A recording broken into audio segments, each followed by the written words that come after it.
আমার নাম সীমা রায়। খুব সাধারণ এক মধ্যবিত্ত পরিবারের মেয়ে আমি। বাবা মায়ের আদরে বড় হয়েছি, কিন্তু জীবনটা যে সবসময় আমাদের পরিকল্পনা অনুযায়ী চলে না, সেটা খুব অল্প বয়সেই টের পেয়েছি।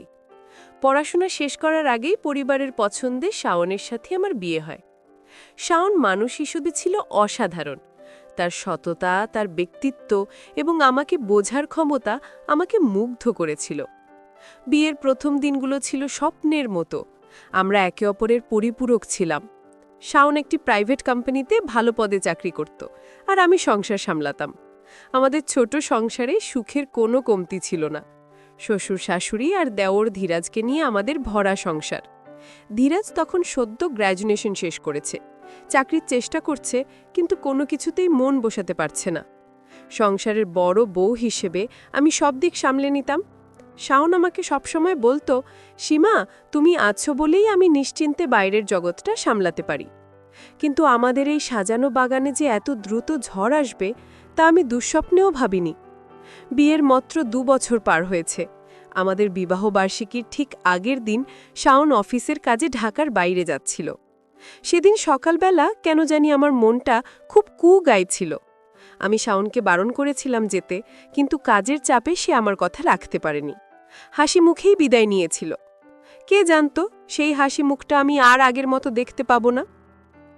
বিকেলের দিকে একটা অচেনা নাম্বার থেকে ফোন এলো, আর মুহূর্তের মধ্যে আমার পৃথিবীটা ওলটপালট হয়ে গেল। শাওনের গাড়ি অ্যাক্সিডেন্ট করেছে। খবরটা শুনে আমি কিভাবে হাসপাতালে পৌঁছেছিলাম তা আজ আর মনে নেই। শুধু মনে আছে আইসিইউর সাদা দেয়াল আর ওষুধের তীব্র গন্ধ। ডাক্তাররা জানালেন শাওন প্রাণে বেঁচে গেছে, কিন্তু তার স্পাইনাল কর্ডে মারাত্মক আঘাত লেগেছে। সে হয়তো আর কোনোদিন নিজের পায়ে দাঁড়াতে পারবে না। শরীরের নিচের অংশ অবশ হয়ে গেছে, প্যারালাইসিস। এই একটি শব্দ আমার জীবনটাকে এক নিমিষে অন্ধকারে ঢেকে দিল। যে মানুষটা ছিল সংসারের স্তম্ভ, সে আজ নিথর হয়ে হাসপাতালের বিছানায় পড়ে আছে।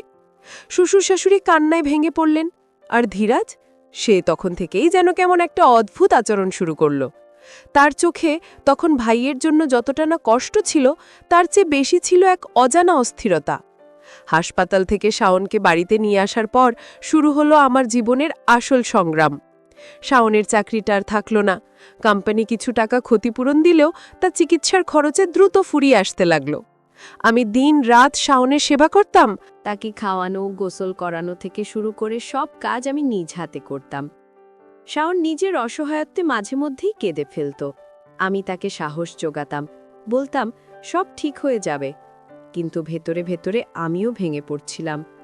সংসারের আর্থিক চাপ বাড়ছিল। শ্বশুর মশায়ের পেনশনের সামান্য গাকা আর জমানো পুঁজি ভেঙে সংসার চলতে শুরু করল। এই সময়টায় ধীরাজের দায়িত্ব ছিল সংসারের হাল ধরা, কিন্তু সে উল্টো উদাসীন হয়ে পড়ল। ধীরাজ বাড়িতে থাকত, কিন্তু কোনো কাজের চেষ্টা করত না। উল্টো সে মাঝে মাঝেই আমাকে বলতো, বৌদি, দাদার তো এই অবস্থা, সংসারটা চলবে কি করে? তোমার কি কোনো প্ল্যান আছে? তার কথা সুরে এমন কিছু ছিল যা আমাকে অস্বস্তিতে ফেলত।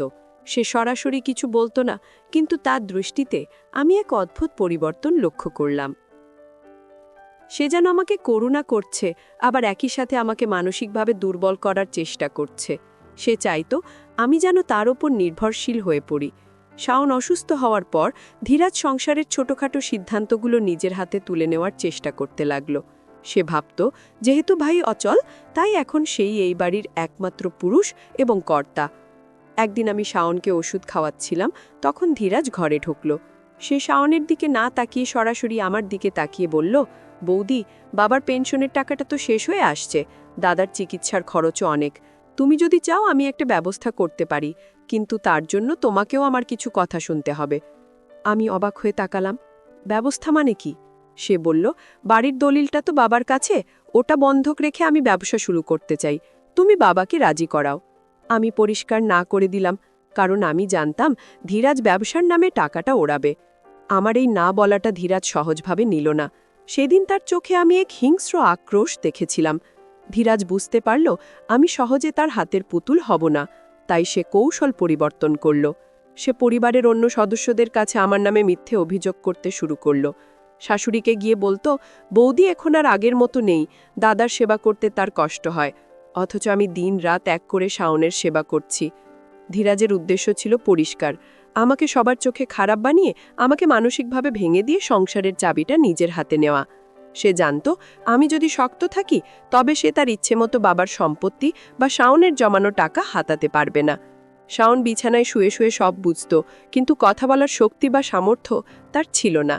তার চোখের জলই ছিল তার একমাত্র ভাষা। আমি বুঝতে পারলাম আমার যুদ্ধটা এখন দ্বিমুখী। একদিকে আমার অসুস্থ স্বামীকে সুস্থ করে তোলার সংগ্রাম, অন্যদিকে দেবর ধীরাজের লোলুপ দৃষ্টি আর ষড়যন্ত্র থেকে সংসারটাকে বাঁচানো। ধীরাজ ভেবেছিল স্বামী অসুস্থ হলে আমি অসহায় হয়ে তার পায়ে লুটিয়ে পড়ব সাহায্যের জন্য। কিন্তু সে জানত না একজন নারী যখন তার স্বামীর সম্মানের পাহারাদার হয় তখন সে কতটা শক্তিশালী হতে পারে। আমি মনে মনে প্রতিজ্ঞা করলাম, শাওনের সম্মান আর এই সংসারের কোনো ক্ষতি আমি হতে দেব না। ধীরাজ যত কৌশলী করুক আমিও প্রস্তুত আছি। কিন্তু সামনের দিনগুলো যে আরও কঠিন হতে যাচ্ছে তা আমি হাড়ে হাড়ে টের পাচ্ছিলাম। শাওনের অসুস্থতার ৩ মাস কেটে গেছে। সংসারের জমানো টাকা প্রায় শেষ। প্রতিদিনের ওষুধের খরচ জোগানোই এখন কঠিন হয়ে দাঁড়িয়েছে। আমি সিদ্ধান্ত নিলাম ঘরে বসেই কিছু একটা করব। সেলাইয়ের কাজ বা অনলাইন কেটারিং কিছু একটা করে আমাকে আয় করতে হবে। কিন্তু ধীরাজ আমার এই স্বাবলম্বী হবার চেষ্টাকে কিছুতেই মেনে নিতে পারছিল না। সে জানত আমি যদি নিজের পায়ে দাঁড়িয়ে যাই তবে তার খবরদারি আর চলবে না। একদিন সকালে আমি যখন শাশুড়ি মায়ের সাথে আমার পরিকল্পনার কথা বলছিলাম, ধীরাজ এসে বলল, বৌদি, তুমি কি আমাদের বংশের মানসম্মান ডোবাবে? বাড়ির বউ হয়ে তুমি বাইরের লোকের কাছে খাবার বিক্রি করবে? দাদা অসুস্থ বলে কি আমাদের ইজ্জত নেই? তার কথাগুলো ছিল তীরের মতো তীক্ষ্ণ। শাশুড়িমা কিছুটা দমে গেলেন। তিনি সনাতন মানসিকতার মানুষ, ধীরাজের কথায় তিনি ভয় পেলেন। আমি ধীরাজকে শান্ত গলায় বললাম, ধীরাজ, সম্মান কাজ করায় যায় না, সম্মান যায় অন্যের কাছে হাত পাতলে। তোমার দাদার চিকিৎসার জন্য টাকা দরকার, তুমি তো কোনো রোজগার করছো না, তাহলে উপায় কি? ধীরাজ তখন বাঁকা হেসে বলল, আমি তো আগেই বলেছি উপায় আছে, কিন্তু তুমি তো আমার কথা শোনো না। তুমি বড্ড বেশি জেদি হয়ে গেছো বৌদি, একা একটা মেয়ে মানুষ এত তেজ ভালো না। তার এই একা মেয়ে মানুষ শব্দটার মধ্যে এক গভীর ইঙ্গিত ছিল। সে আমাকে বোঝাতে চাইছিল শাওন থাকা সত্ত্বেও আমি আসলে একা এবং আমার একজন রক্ষাকর্তা দরকার, যেটা সে হতে চায় কিন্তু তার শর্তে। ধীরাজ কৌশলে আমাকে সবসময় নজরে রাখতে শুরু করল। আমি যখনই ফোনে কোনো আত্মীয় বা ডাক্তারের সাথে কথা বলতাম সে আড়াল থেকে শোনার চেষ্টা করত। তার ভাবভঙ্গি এমন ছিল যেন আমি কোনো অন্যায় করছি। সে আমাকে মানসিকভাবে বিপর্যস্ত করার জন্য নতুন এক ফোন দিয়ে আটল। সে আমার শ্বশুর শাশুড়িকে বোঝাতে লাগল যে আমি শাওলের চিকিৎসার নাম করে টাকা সরিয়ে ফেলছি বা আমার বাপের বাড়িতে টাকা পাঠাচ্ছি। যেহেতু আমি সংসারের হিসেব রাখতাম, তাই তার এই মিথ্যে বীজ সহজেই বৃদ্ধ বাবা মায়ের মনে সন্দেহ তৈরি করল। একদিন শাশুড়ি মা আমাকে সরাসরি জিজ্ঞেস করে বসলেন, সীমা, গত মাসে ওষুধের জন্য যে টাকাটা দিলাম তার হিসেবটা একটু দিও তো। শাশুড়ি মায়ের মুখেই কথা শুনে আমার আকাশ ভেঙে পড়ল। যে আমি নিজের গয়না বিক্রি করে শাওনের থেরাপির খরচ চালাচ্ছি, আমাকেই কিনা চোরের অপবাদ দিতে হচ্ছে। আমি তাকালাম ধীরাজের দিকে। সেই তখন সোফায় বসে খবরের কাগজ পড়ছিল, কিন্তু তার ঠোঁটের কোণে ছিল এক শয়তানি হাসি। সে আমাকে চোখে চোখে বোঝানো, আমার বশে না আসলে এভাবেই পস্তাতে হবে। আমি সেদিন কোনো প্রতিবাদ করলাম না, শুধু ডায়েরি বের করে পাই পাই হিসেব বুঝিয়ে দিলাম। শাশুড়িমা লজ্জিত হলেন, কিন্তু ধীরাজ তাতেও দমল না। সে বলল, হিসেব তো কাগজে কলমে ঠিকই থাকে, কিন্তু আসল টাকা কোথায় যায় কে জানে। এই ঘটনার পর আমি বুঝতে পারলাম ধীরাজ আমাকে কোণঠাসা করতে চাইছে। সে চাইছিল আমি যেন হতাশ হয়ে বলি, ধীরাজ, আমি আর পারছি না, তুমি যা বলবে তাই হবে। কিন্তু আমি ভাঙলাম না। শাওন আমার দিকে তাকিয়ে থাকত, তার চোখে এক গভীর আকুতি। আমি তার হাত ধরে বলতাম, তুমি ভেবো না, আমি আছি। শাওনের হাতের সেই ক্ষীণ স্পর্শ আমাকে শক্তি যোগাত। আমি ধীরাজের পাতা ফাঁদে পা না দিয়ে আমার অনলাইন বুটিকের কাজ শুরু করলাম, খুব ছোট পরিসরে, প্রতিবেশীদের সহায়তায়। ধীরাজ প্রথমে ব্যঙ্গ করল, কিন্তু যখন দেখল আমি সত্যিই কিছু অর্ডার পাচ্ছি তখন সে হিংস্র হয়ে উঠল। একদিন রাতে বাইরে তখন খুব বৃষ্টি, ঘরে লোডশেডিং। আমি মোমবাতি জ্বালিয়ে শাওনের পাশে বসেছিলাম। ধীরাজ ঘরে ঢুকল। অন্ধকারে তার ছায়াটা কেমন জানি দানবীয় লাগছিল। সে বলল, বৌদি, অন্ধকারে একা বসে আছো? ভয় করছে না? আমি দৃঢ় কণ্ঠে বললাম, আমার স্বামী আমার পাশে আছে, আমার ভয় কিসের? ধীরাজ হেসে বলল, দাদা তো এখন জীবন্ত লাশ, তার থাকা না থাকা সমান। তুমি কেন নিজের জীবনটা নষ্ট করছো? আমার কথা শোনো, বাড়ির নিয়ন্ত্রণটা আমাকে দিয়ে দাও, আমি সব সামলে নেব, তোমাকে রানীর মতো রাখব। তার এই প্রস্তাবের আড়ালে ছিল সংসারের সম্পূর্ণ কর্তৃত্ব এবং সম্পত্তির অধিকার নেওয়ার নোংরা অভিসন্ধি। আমি ধীরাজের দিকে মোমবাতিটা তুলে ধরলাম। তার চোখে তখন লোভের আগুন। আমি বললাম, ধীরাজ, তোমার দাদা অসুস্থ হতে পারে, কিন্তু সে এখনও এই বাড়ির বড় ছেলে, আর আমি তার স্ত্রী। যতদিন আমাদের নিঃশ্বাস আছে ততদিন এই সংসারে নিয়ন্ত্রণ আমি কোনো অযোগ্য আর লোভী মানুষের হাতে দেব না। তুমি ভাই হয়ে ভাইয়ের দুর্দিনে পাশে না দাঁড়িয়ে সুযোগ খুঁজছ? লজ্জা করে না তোমার? আমার এই রুদ্রমূর্তি দেখে ধীরাজ কিছুটা ভরকে গেল। সে ভাবেনি আমি এত সরাসরি তার মুখের ওপর কথা বলবো।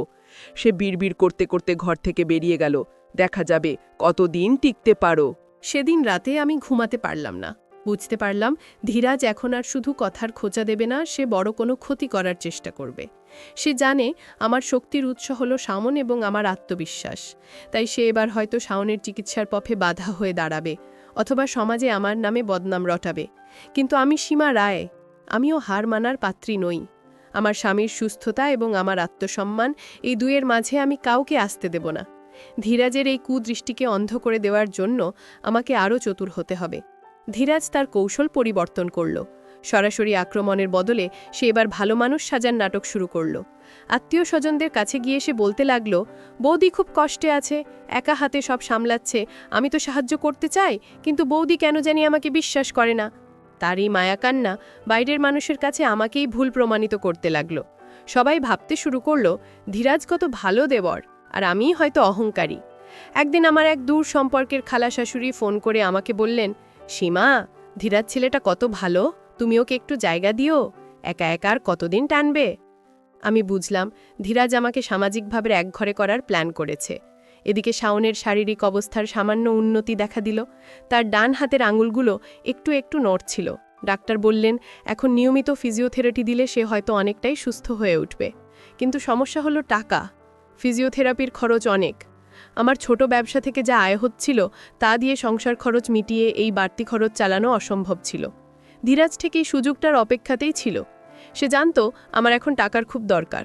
একদিন বিকেলে সে এক মিষ্টির প্যাকেট আর কিছু কাগজপত্র নিয়ে আমার কাছে এলো। বলল, বৌদি, সুখবর আছে, আমি একটা এনজিও থেকে লোনের ব্যবস্থা করেছি, দাদার চিকিৎসার পুরো টাকা হয়ে যাবে। আমি অবাক হলাম, ধীরাজ হঠাৎ এত ভালো হয়ে গেল? কিন্তু কাগজগুলো হাতে নিতেই আমার সন্দেহ হলো। এগুলো কোনো এনজিওর লোনের কাগজ নয়, এগুলো ছিল বাড়ির জমি বিক্রির আম্মোক্তার নামা, মানে পাওয়ার অফ অ্যাটর্নি। সে চেয়েছিল চিকিৎসার টাকার টোপ দিয়ে আমার কাছ থেকে দলিলের স্বাক্ষর করিয়ে নিতে। যেহেতু শাওন অসুস্থ, তাই আমার স্বাক্ষর বা সম্মতির একটা আইনি গুরুত্ব ছিল। আমি কাগজগুলো ছুঁড়ে ফেলে দিলাম। বললাম, ধীরাজ, তুমি কি আমাকে বোকা ভাবো? চিকিৎসার নাম করে তুমি বাবার শেষ সম্বলটুকুনও বিক্রি করে দিতে চাও? ধীরাজ তখন তার মুখোশ খুলে ফেলল। চিৎকার করে বলল, টাকা কি আকাশ থেকে পড়বে? জমি না বেচলে দাদাকে মাজাবে কি করে? এই হট্টগোলে শ্বশুর শাশুড়ি চলে এলেন। ধীরাজ তখন কুমিরের কান্না শুরু করল। বাবা, দেখো, আমি দাদার চিকিৎসার জন্য টাকা জোগাড় করতে চাইছি, আর বৌদি বলছে আমি নাকি জমি দখল করতে চাইছি। আমি কি এতটাই খারাপ? বাবার বয়স হয়েছে, তিনি ধীরাজের এই অভিনয় ধরতে পারলেন না। তিনি আমাকে বললেন, সীমা, ধীরাজ তো ভালোর জন্যই বলছে, জমি থাকলে পরে কেনা যাবে, আগে তো শাওন বাঁচুক।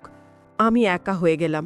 নিজের পরিবারের মানুষগুলো যখন শত্রুর মিষ্টি কথায় ভুলে যায়, তখন লড়াই করাটা খুব কঠিন হয়ে পড়ে।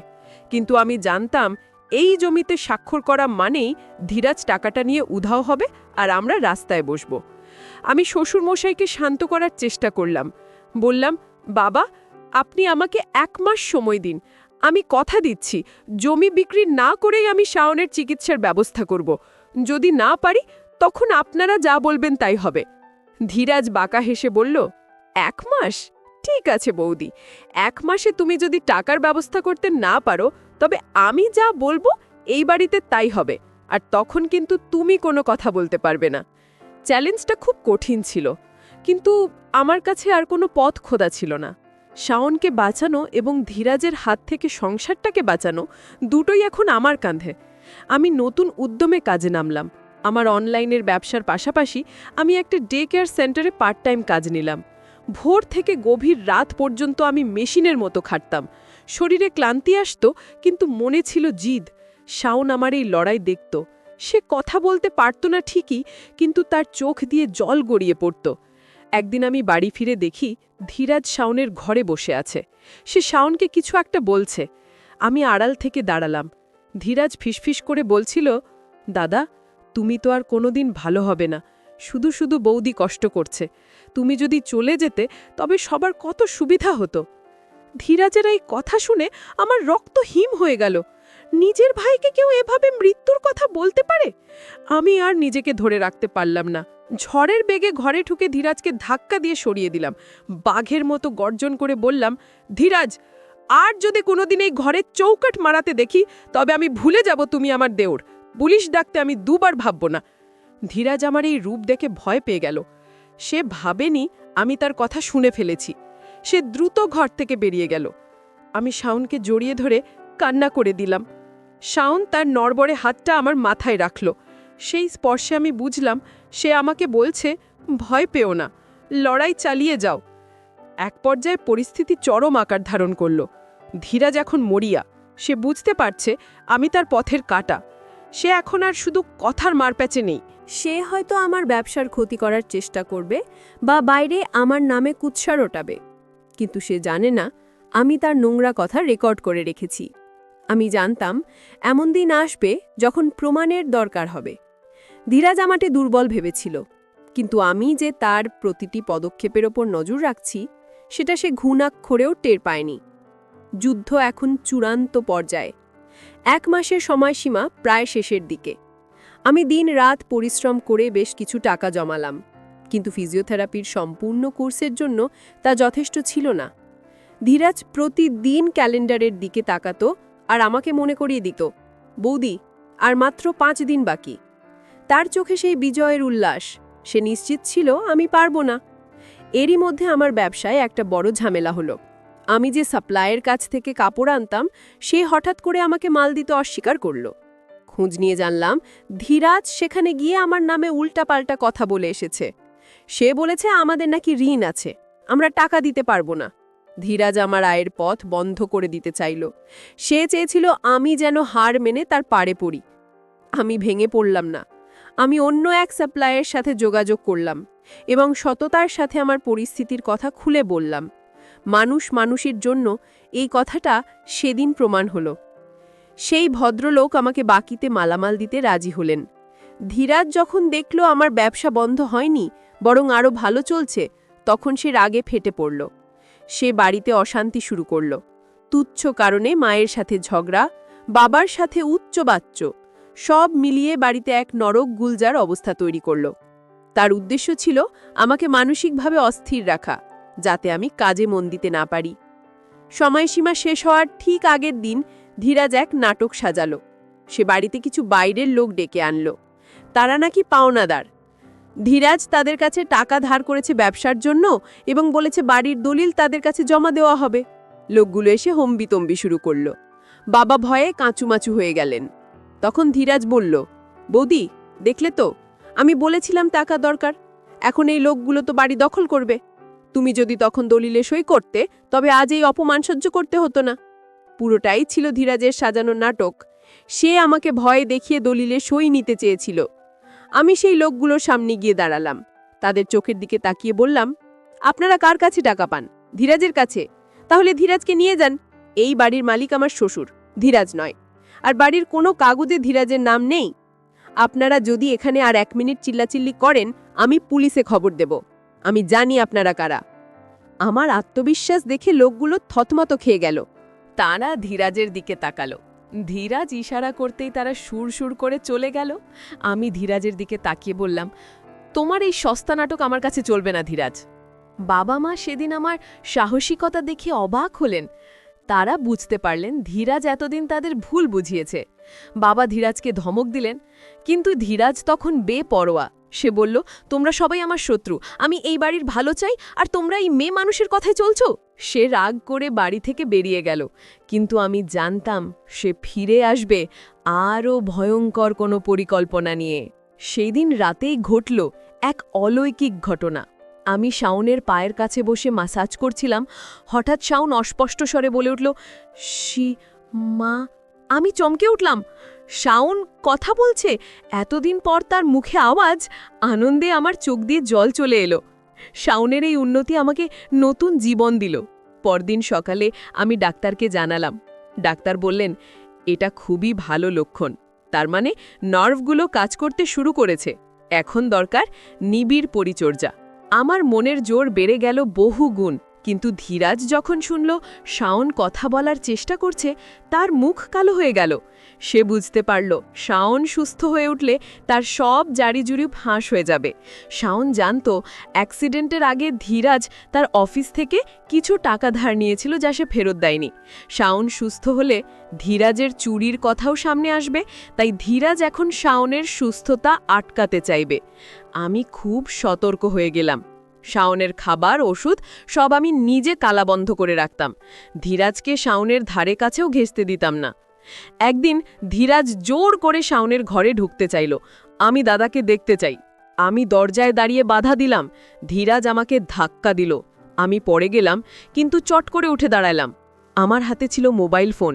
আমি তার ধাক্কা দেওয়ার ভিডিওটা করে ফেলেছিলাম। আমি বললাম, ধীরাজ, এই ভিডিওটা যদি আমি থানায় দিই, ডোমেস্টিক ভায়োলেন্সের কেসে তুমি জেলে যাবে, সাবধান। ধীরাজ থমকে গেল। সে বুঝল আমি আর সেই শান্তশিষ্ট ভাবি নেই, আমি এখন এক প্রতিবাদী নারী। ধীরাজ এখন কোণঠাসা। তার সাজানো পাওনাদার নাটক ফ্লপ হয়েছে, শাওন সুস্থ হচ্ছে, আর আমার ব্যবসা ভালো চলছে। কিন্তু শয়তানের বুদ্ধি সহজে শেষ হয় না। সে শেষ কামড় দেওয়ার প্রস্তুতি নিল।